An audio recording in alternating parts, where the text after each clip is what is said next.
The Atlantis Interceptors, also known as Raiders of Atlantis, is an action sci-fi movie by Ruggero Deodato. He's also infamous director of Cannibal Holocaust.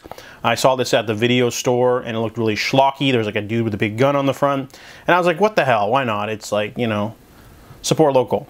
So Atlantis Interceptor starts off with these two mercenaries who kidnap like a mob boss or something from his mansion. They get paid for it. They go on a boat. They're going to go on vacation.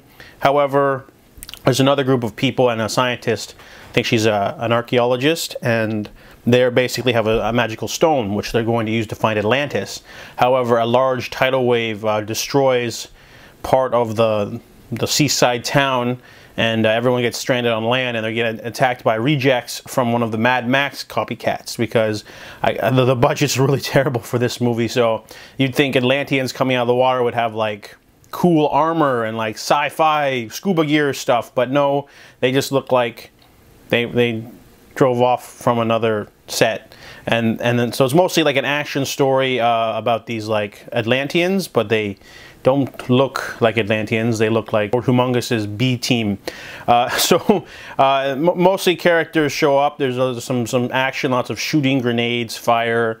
It's a lot of pow pow pow, but not a lot of cerebralness. But however, they do introduce the Atlantis, like you actually get the Atlantis thing at the end of the story. The last like 20 minutes has some Atlantis stuff in there, which probably ate up most of their budget.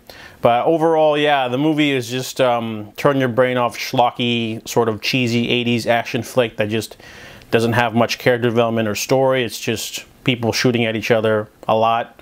And then there are some cool gore effects though, because Italian horror movies use a lot of like old-fashioned gore. So like when someone takes like an arrow to the eye, it's like it looks real, you know. So there's a couple cool kills in there, but overall, the Atlantis Interceptors or Raiders of Atlantis isn't worth checking out. Really, it's just unless you're in the mood for something really low rent. I give it a 5.5 out of 10.